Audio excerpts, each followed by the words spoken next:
الحمد لله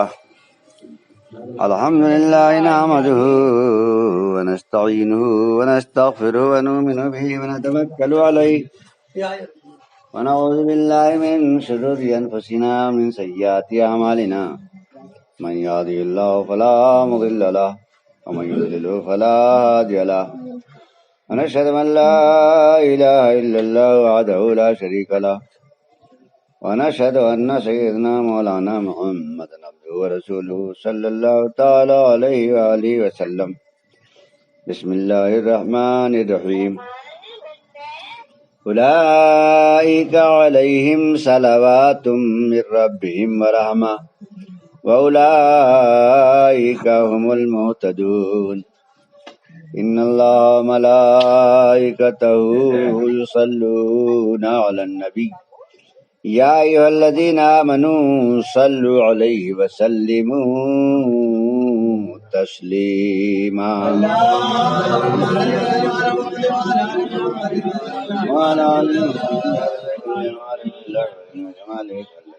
يا محمد نور الله ظهور الأول والآخر الظاهر الباطن وهو بكل شيء عليم.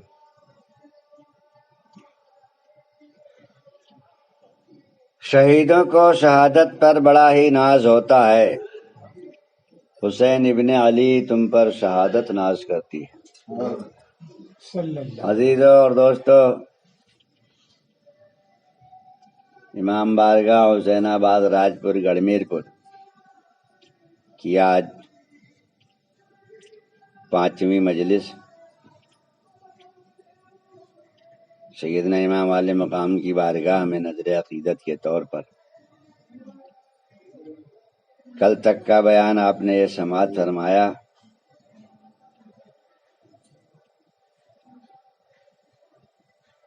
فاذکرونی اذکرکم واشکروا لی ولا تکفرون. تم ہمارا ذکر کرو گے ہم تمہارا ذکر کریں گے، اور شکر کرنا کفر نہ کرنا. اور پھر صلاۃ اور صبر سے مدد، صلاۃ دائمی اور قائمی کی بحث. پھر وَلَا تَقُولُوا لِمَن يُقْتَلُ فِي سَبِيلِ اللَّهِ أَمْوَاتٌ. اس آیت کا پورا تسلسل آخر میں اولئک علیہم صلوات من ربہم ورحمہ واولئک هم المہتدون. اس آیت کا ترجمہ اور تشریح اس طرح ہے کہ یہی وہ لوگ ہیں.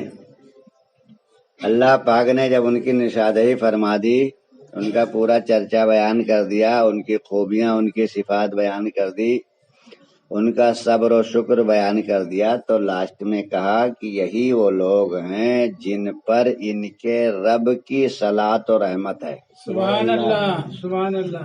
ساری دنیا رب کی صلاۃ پڑھتی ہے. صلاۃ کے معنی چاہے نماز ہی کیوں نہ لیے جائیں، حالانکہ نماز یہ نہ اردو بھاشا ہے، نہ عربی بھاشا ہے، نہ ہندی ہے، نہ انگلش ہے، نہ فارسی ہے. لفظ نماز یہ عبرانی بھاشا ہے. وہ عیسیٰ موسیٰ کی زبان ہے یروشلم والی. اس کا یعنی وہ عبرانی بھاشا فارسی کی ٹوٹی ہوئی زبان، جس کو بگڑائل فارسی کہہ لیجیے. اصل فارسی ہے نماش. نماش مانے دیکھنا. نماش کا الٹا یعنی اس کا ضد ہے نمائش. نمائش مانے دکھانا. تو صلاۃ کا ترجمہ نماش کو فارسی میں اس کو نماز زا لگا دیا گیا عبرانی بھاشا میں. تو نماز، نماش، نماش فارسی میں نماش، نون میم الف بڑی شین. نماش یعنی دیکھنا. دیکھنے کا نام عبادت. کاش دیکھ نہیں رہا ہے تو نمائش ہے، جس کو ہندی میں کہا ہے درشن، جس کا الٹا ہے پردرشن۔ درشن مانے دیکھنا، پردرشن مانے دکھانا۔ انگلش میں سی دیکھو، شو، شی شو، ہر چیز کا ایک سیدھا لفظ ہے، ایک اس کا ضد ہے الٹا۔ اردو میں کہتے ہیں دیدار۔ تو اب نماز بھی دو طرح کی، جس کی تشریح کل ہو چکی۔ تو یہ وہ لوگ ہیں جن پر ان کے رب کی صلاۃ ہے، اور یہی ہدایت والے لوگ ہیں، یعنی دنیا انہی سے ہدایت پاتی ہے۔ تو ساری دنیا رب کی صلاۃ کرتی ہے، رب کی صلاۃ کرنے کا حکم ہے، رب کی نماز ہے، رب کا دیدار ہے۔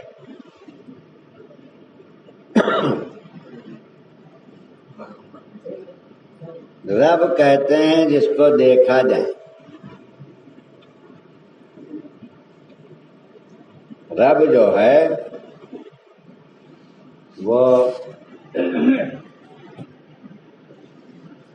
رب مانے پالنے والا،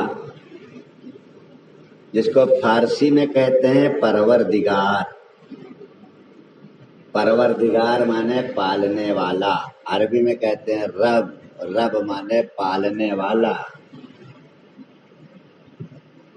جیسے ماں باپ کو کہا گیا کہ یہ تمہارے چھوٹے رب ہیں، کما ربیانی صغیرا۔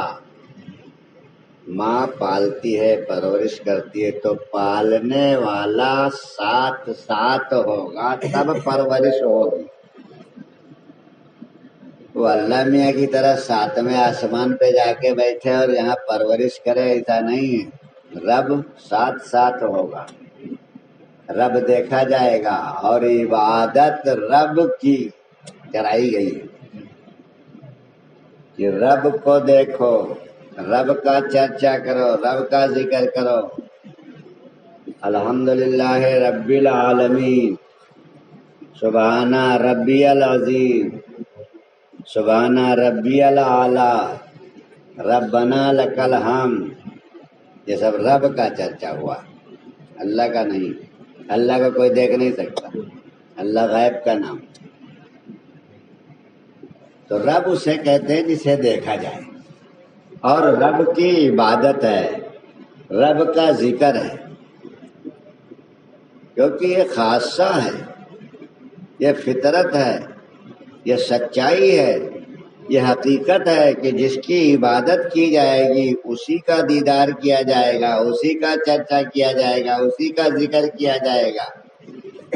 یہ تھوڑی ہے عبادت کسی کی کر رہے ہو، چرچا کسی کا کر رہے ہو، دھیان کہیں اور ہے۔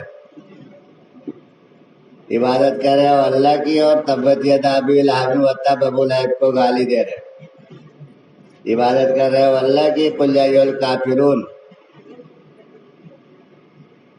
کہہ دو اے کافروں، لکم دینکم ولی دین۔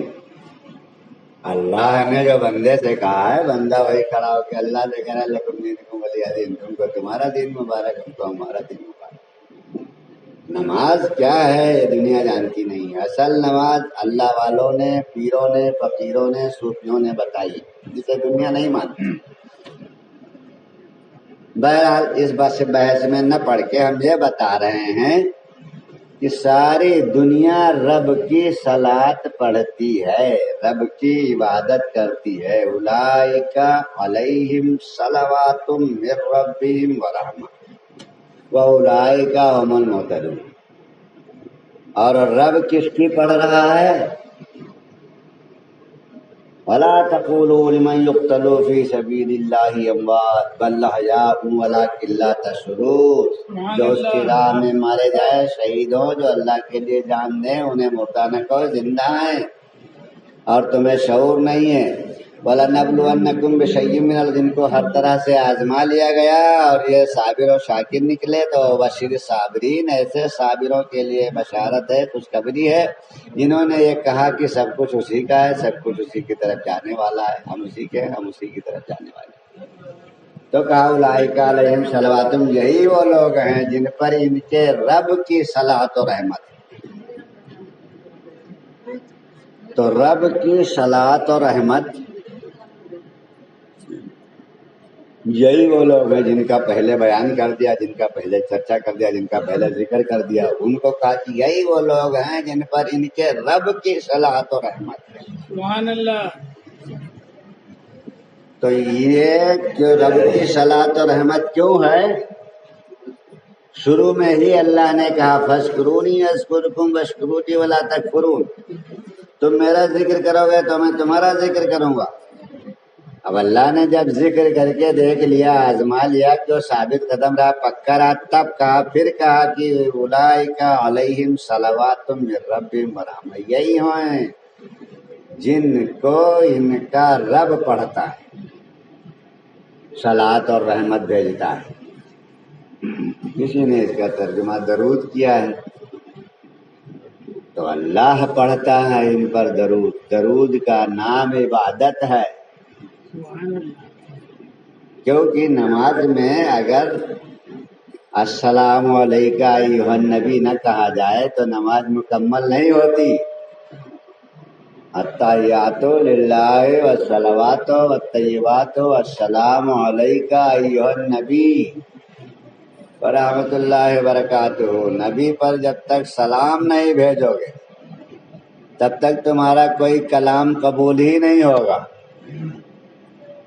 تو معلوم یہ ہوا کہ نبی پر سلام بھیجنے پر عبادت، کیونکہ التحیات جو ہے واجب ہے. نماز میں واجب اگر چھوٹ جائے تو نماز نہیں ہوتی. مسئلہ ہے اگر کوئی سنت، کوئی نفل، کوئی مستحب چھوٹ جائے تو سجدہ سہو کر لو. سجدہ سہو مانے بھول کی معافی. سلام پیرا گر گیا پھر سے،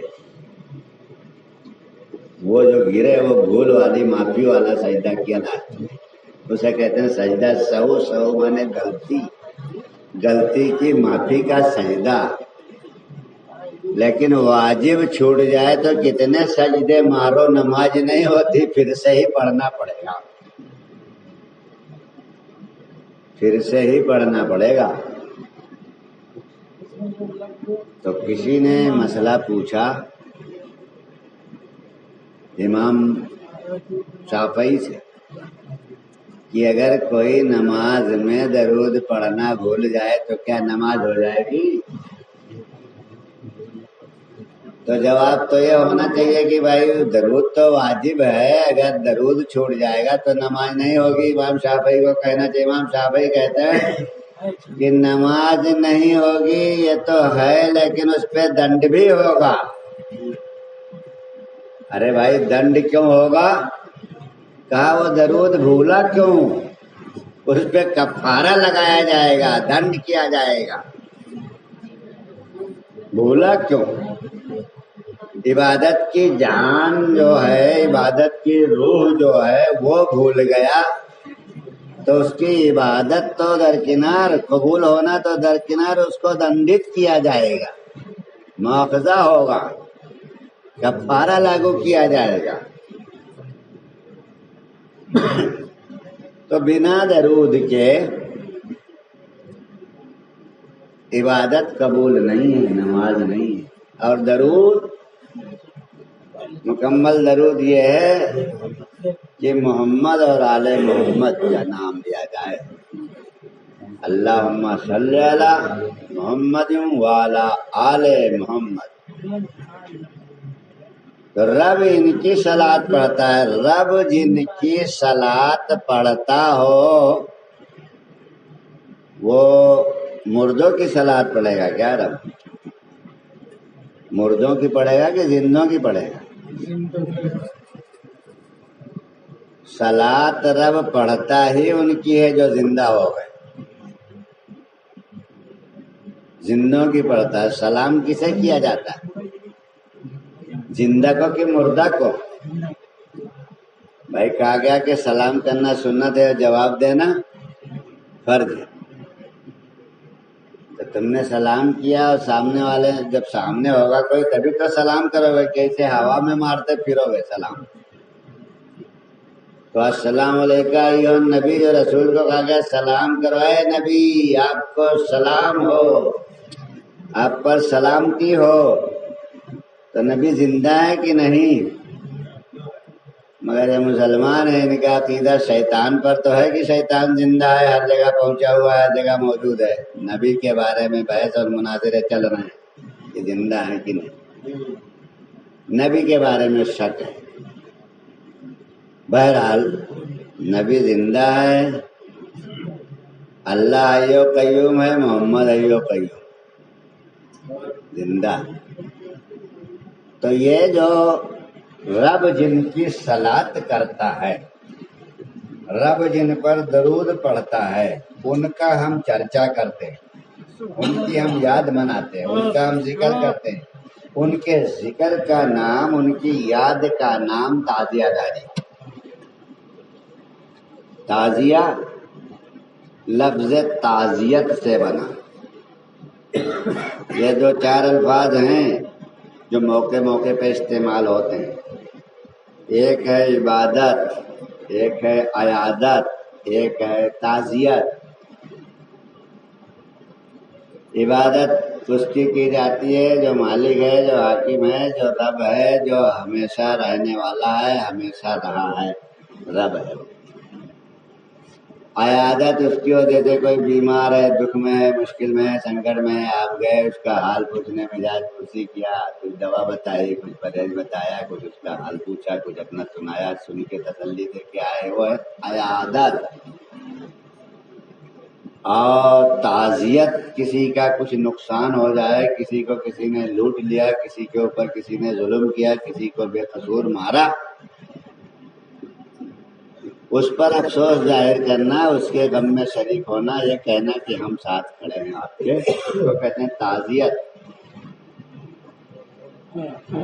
لوگ سوال کرتے ہیں تعزیہ داری کہاں لکھی؟ تعزیہ داری کا کیا ثبوت ہے؟ تعزیہ داری کی بنیاد حضور نبی کریم جناب احمد مصطفیٰ محمد مصطفیٰ صلی اللہ تعالی علیہ وسلم کی حیات طیبہ میں ہی پڑ گئی۔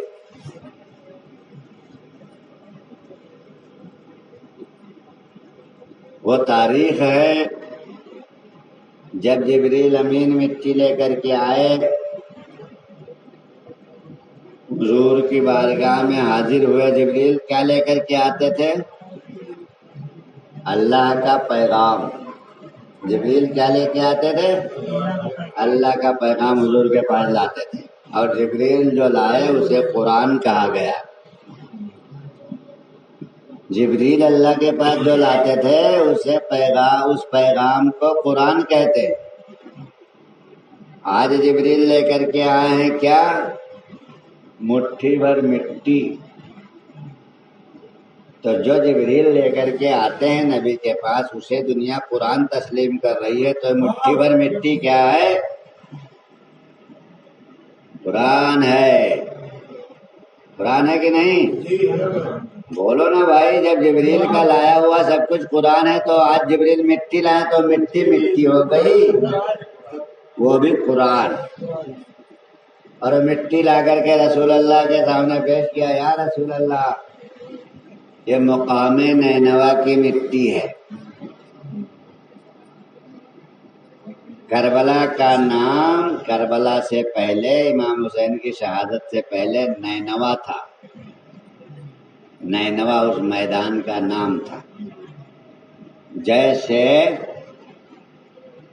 غدیر خم، حضور حج سے واپسی پر جس میدان میں مولائے کائنات کے ولایت کا، خلافت کا، وراثت کا اعلان کیا تھا، ہاتھ پکڑ کے من کنت مولا کا تھا، اس میدان کا نام تھا غدیر خم۔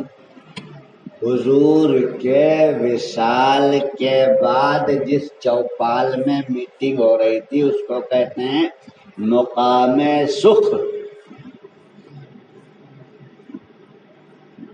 اس سب یاد رکھنے کی چیز ہے۔ مقام سکھ میں وہ چوپال میں جو پنچایت لگی ہوئی تھی کہ کون بنے گا بہرہ، تو یہ نینوا جو ہے وہ پہلے نینوا تھا، اور جب امام حسین نے اس زمین کو خرید کے وہاں اپنے لیے انتظام کر لیا، یہاں ہم شہید ہوں گے اور یہاں ہماری مزار بن جائے، تو اس کا نام پڑ گیا کربلا۔ کربلا، کرب اور پھر بلا، دونوں کو جوڑ کے کربلا کہا گیا۔ کرب مانے تکلیف، دکھ، ظلم، اور بلا کے معنی تو آفت ہے۔ تو کربلا میں، کربلا کی مٹی، کربلا سے پہلے نینوا کی مٹی جبریل لا کے حضور کو دیتے ہیں۔ حضور نے کہا کیا ہے؟ کہا یہ اس جگہ کی مٹی ہے، اللہ من جانب اللہ ہمیں آپ کے پاس، کیونکہ جبریل اللہ کے حکم کے بغیر کوئی کام نہیں کرتے۔ جبریل اللہ کے حکم کے بغیر رسول کے پاس یا کسی نبی کے پاس نہیں آتے تھے، تو اللہ کے حکم سے جبریل مٹی لے کر کے آئے ہیں، تو وہ مٹی اللہ کے حکم سے جو آئی وہی تعزیہ کی بنیاد۔ اللہ بھی اس تعزیت میں شریک ہو رہا ہے۔ اس تعزیت میں اللہ اپنی شرکت درج کروا رہا ہے کہ مٹی رسول کے پاس لائے، اور کہا کیا ہے؟ کہا یہ وہاں کی مٹی ہے جہاں آپ کا شہزادہ شہید ہوگا۔ تو رسول نے اس مٹی کو سونگھا۔ مٹی کا سونگھنے کی چیز تھوڑی ہوتی، مٹی دیکھ لیتے ہیں لوگ کہ لال ہے کہ ہری ہے۔ یہ امام بارگاہ میں جو کربلائے معلیٰ بغداد شریف سے مٹی امام حسین علیہ السلام کے مزار مبارک سے آئی تھی، وہ مٹی سرخ تھی، اسے دیکھا گیا، اسے ہم نے دیکھا، سونگا تھوڑی کہ اس میں خوشبو ہے کہ بدبو، حالانکہ وہ خوشبو تھی اس میں ملی ہوئی، اتنا عطر پھول چڑھتا ہے وہاں، وہ مٹی خوشبودار ہے ہی ہے۔ تو جو مٹی یہاں دفن ہے وہ مٹی سرخ تھی، لال اور خوشبودار تھی۔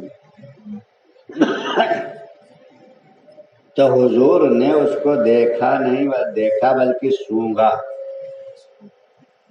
سونگ کے رسول دنیا کو یہ پتا دے رہے ہیں کہ جبریل اللہ کی طرف سے جو مٹی مقام نینوا سے لائے ہیں وہ میرا ہی جنس ہے، میرا ہی نفس ہے، میرا ہی خون ہے، سونگ کے پتہ لگا دیں۔ اور اس مٹی کو حضور نبی کریم نے حضرت ام سلمہ کو دیا اور کہا کہ اس مٹی کو ایک شیشی میں، کانچ کی شیشی میں رکھ دیں اور اس کی زیارت کرتے رہنا، جس دن یہ مٹی سرخ ہو جائے اس دن سمجھ لینا کہ میرا نواسہ شہید کر دیا گیا۔ جبکہ مدینہ شریف اور کربلا شریف کا فاصلہ 300 میل کا، 300 میل کا فاصلہ ہے۔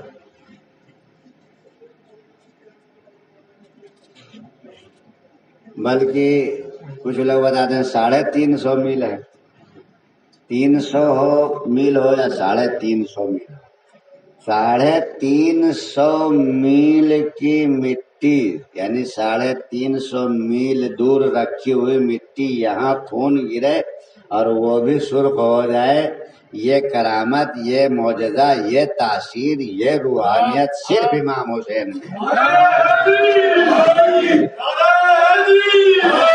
امام حسین کے خون کی تصدیق مدینہ شریف میں شیشی میں رکھی ہوئی حسین کا خون گرنے سے پہلے کی مٹی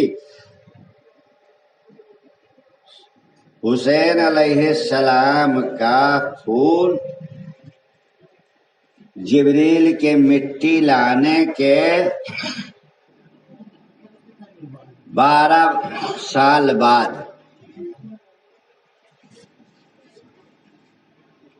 تقریباً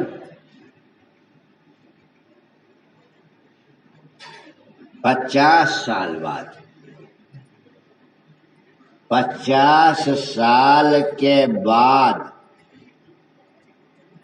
وہاں خون بہا امام حسین کا، جہاں سے 50 سال پہلے مٹی اٹھائی گئی تھی جبریل لے کے آئے۔ آج 50 سال کے بعد اس پر امام حسین کا خون گرا ہے تو وہ مٹی سرخ ہو گئی ہے۔ اس تاثیر پر، اس روحانیت پر دنیا کی سائنس فیل ہو گئی۔ یہ کیا ماجرا ہے؟ یہ ہے بنیاد تازیہ داری کی۔ یہ جو ہم لوگ 7ویں کو علم اٹھاتے ہیں، جھنڈا شریف عباس علمدار کے نام کا نشان لے کے کربلا اپنے مقامی کربلا جاتے ہیں تو مٹی لانے جاتے ہیں، وہی اللہ کی اور جبریل کی سنت، اور مٹی لا کر کے اس کا تربت بنا کر کے تعزیہ شریف کے اندر رکھتے ہیں، جو محرم کی 10 تاریخ کو بعد نماز ظہر اپنے آپ وہ مٹی آج بھی سرخ ہو جاتی ہے۔ اہل ایمان اپنے آنکھوں سے اس کی زیارت کرتے ہیں، دیکھتے ہیں۔ یہ ثبوت، یہ مشاہدہ اور یہ کھلا ہوا معجزہ و کرامت آج بھی موجود ہے۔ یہ ہے تعزیہ داری کی بنیاد۔ اور یہ ذکر اور چرچا جو ہم لوگ کرتے ہیں، اور ڈھول کے بارے میں اس سے پہلے کی مجلسوں میں بول چکا ہوں، یہ جو ڈھول پر اعتراض کرتے ہیں کہ ڈھول کیا ہے۔ کچھ لوگ کہتے ہیں کہ بتاؤ غم کا مہینہ ہے، میت پڑی ہے، جنازہ پڑا ہے، ڈھول بجایا جا رہا ہے۔ میں کہتا ہوں جس کے یہاں میت پڑی ہو، جنازہ پڑا ہو، وہ ڈھول نہ بجائے۔ صحیح بات ہے، غلط ہے، اخلاقی طور سے بھی غلط ہے، شرعی طور سے بھی غلط ہے۔ لیکن ہمارے یہاں میت کہاں پڑی؟ ہاں تو قرآن چلا چلا کے کہہ رہا ہے کہ جو اللہ کے لیے شہید ہوئے ہیں، جو اللہ کو بچانے کے لیے جنہوں نے اپنی جان دی ہے، وہ کب مردہ ہے؟ وہ سب تو زندہ ہے۔ شہادت کا مقصد پوچھتے ہو، شہادت نہیں ہوتی تو مسلمان یہ نہ جان پاتا کہ کس پہ درود پڑھا جائے اور کس پہ لعنت کیا جائے۔ اس ثبوت کے لیے کربلا ہوا ہے، اس دلیل کے لیے کربلا ہوا ہے۔ کون درود کے لائق ہے اور کون لعنت کے لائق، یہ فیصلہ کربلا میں ہوا ہے۔ تو تعزیہ داری مومن کے ایمان کی سند و پہچان ہے۔ سبحان اللہ۔ اور امام حسین شہید کیوں ہوئے؟ مدینہ سے کیوں چلے گئے؟ نہ جاتے، مکہ نہ چھوڑتے، مدینہ نہ چھوڑتے۔ اس وقت کے صحابیوں نے بھی مشورہ دیا تھا، آج کے وہابی بھی بول رہے ہیں کہ تو زبردستی جا کے کود پڑے، بیل مار۔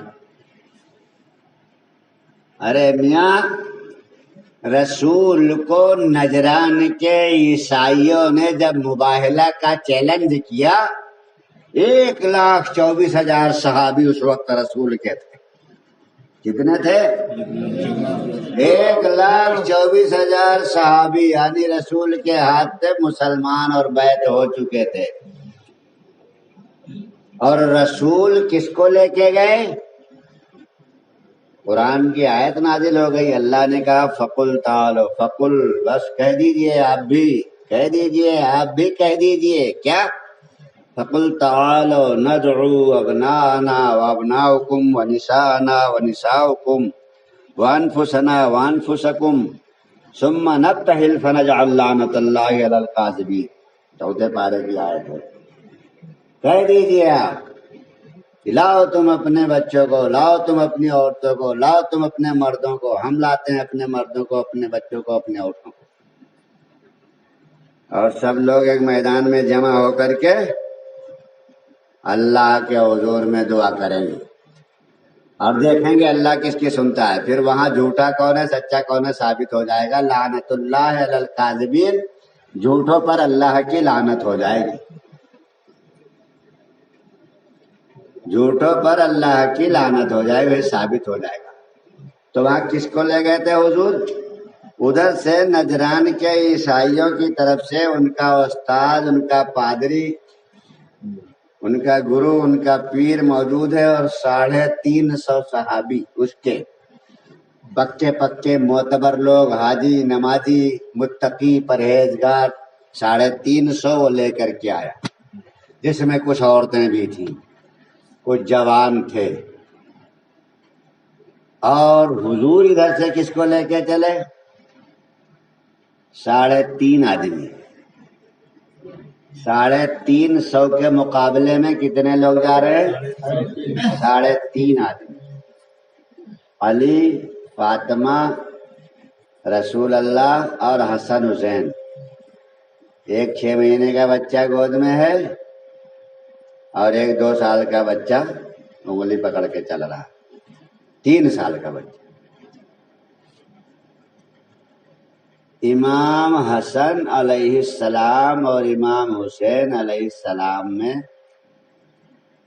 2.5 سال کی چھوٹائی بڑھائی تھی۔ امام حسن علیہ السلام 2.5 سال بڑے تھے۔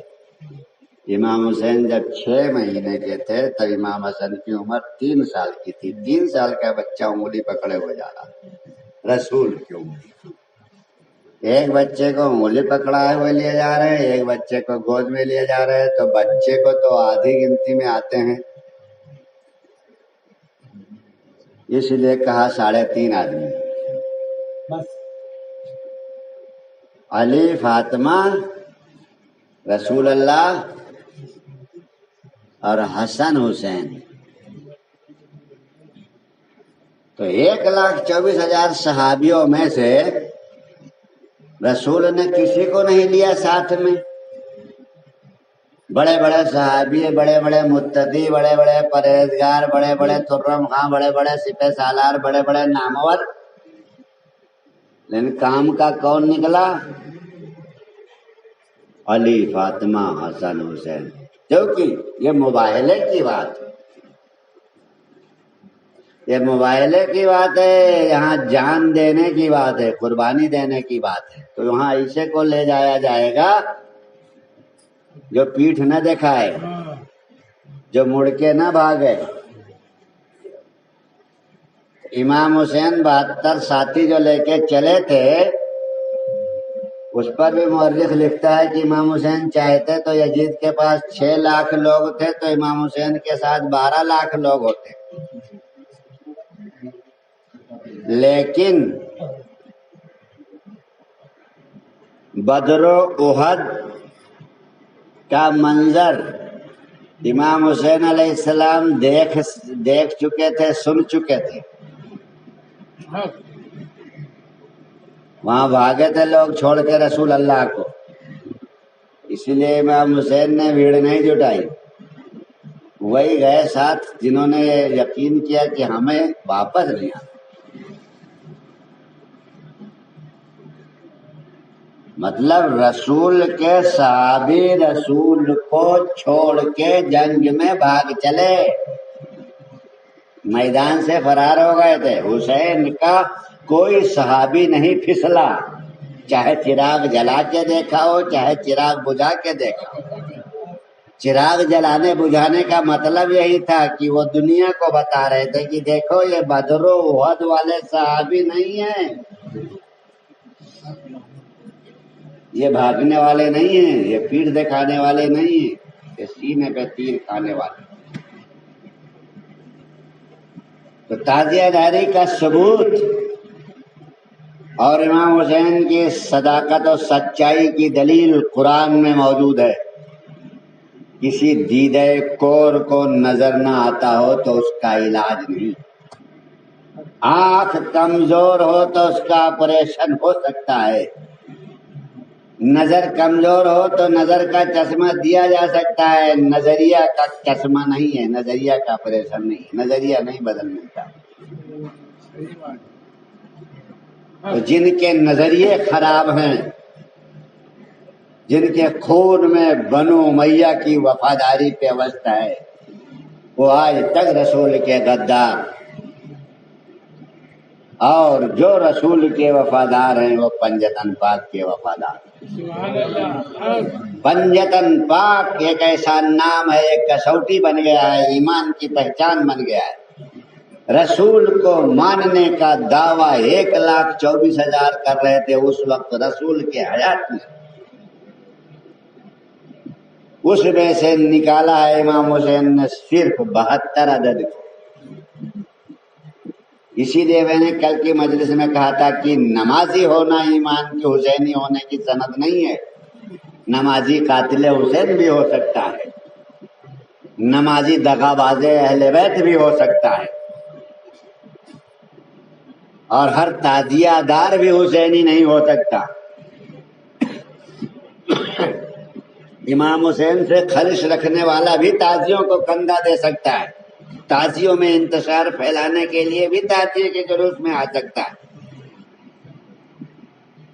نہ نمازی ہونا حسینی ہونے کی سند ہے، اور نہ تعزیہ دار ہونا حسینی ہونے کی سند ہے۔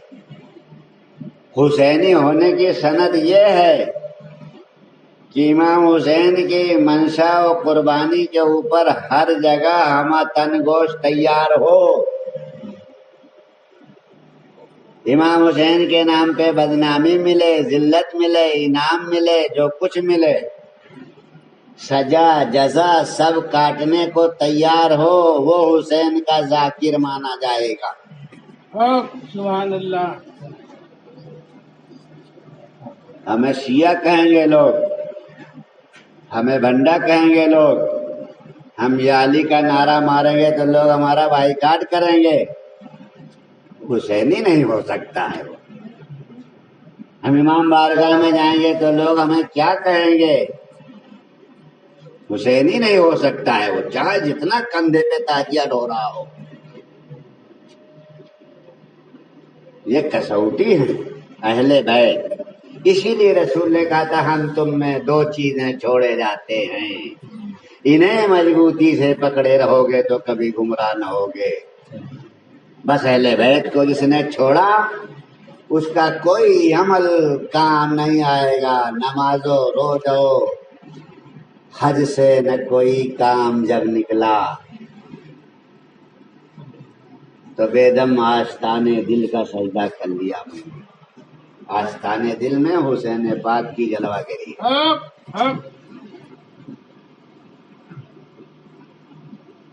اور کہا ہے کہ جو دامان محمد مصطفیٰ چھوٹا تو سب چھوٹا۔ تو دامان محمد مصطفیٰ کیا ہے؟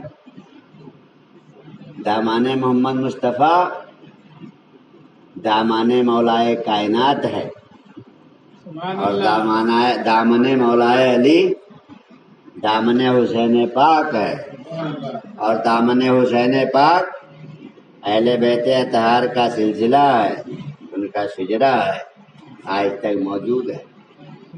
شیعہ بھی الجھ کے رہ گئے، سنی بھی الجھ کے رہ گئے، وہابیوں کی تو کوئی بات ہی نہیں۔ اللہ اللہ کرنے سے کسی کو اللہ ملا ہوتا تو سارے اللہ والے ہو جاتے۔ اللہ اللہ کرنے سے اللہ کسی کو نہیں ملا۔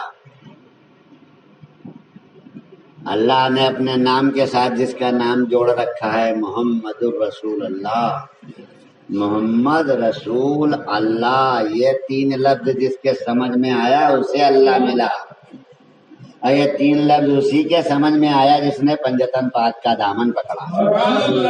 اور پنجتن پاک کا دامن پکڑنے کے لیے کوئی پنجتنی ڈھونڈو، نہ حاجی ڈھونڈو، نہ نمازی ڈھونڈو، نہ غازی ڈھونڈو، نہ متقی ڈھونڈو، نہ پرہیزگار ڈھونڈو، نہ پیسے والا ڈھونڈو، نہ غریب ڈھونڈو، نہ امیر ڈھونڈو،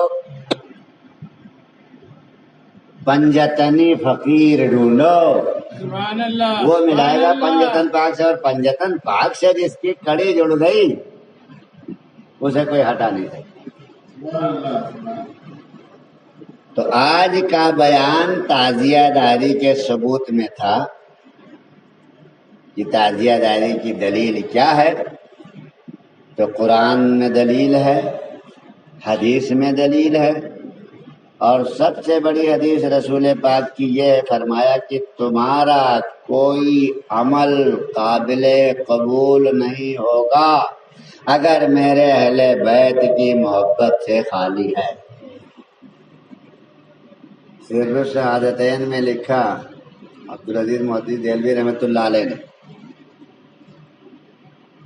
فرماتے ہیں کہ حسین اہل بیت اطہار پنجتن پاک کے ذکر کی محفل میں جو لوگ شریک ہوتے ہیں، اللہ فرشتوں کو گواہ بنا کر بھیجتا ہے کہ جاؤ رجسٹر پہ ان کے نام چڑھا لاؤ، اور رسول کے پاس اس کی تصدیق ہوتی ہے کہ فلاں فلاں فلاں شریک تھا میرے آل کے ذکر میں، پھر وہ کتبہ لکھ کر کے جنت کے محل پہ ٹانگا جاتا ہے کہ ان سے حساب کتاب نہیں ہوگا۔ ہمارا حساب تو پنجتن پاک چکا گئے، اب پنجتن پاک کو پکڑنے کی ضرورت ہے، پنجتن پاک کا دامن ہاتھ میں لینے کی ضرورت ہے۔ اتنا سستا سودا ہے لیکن دنیا غافل ہے، اور صوفیاء کرام اس دنیا کو ہمیشہ ہر دور میں جگانے کی کوشش کیے، ان کے ساتھ طرح طرح کے مظالم ہوئے، اتہاس گواہ ہے۔ لوگ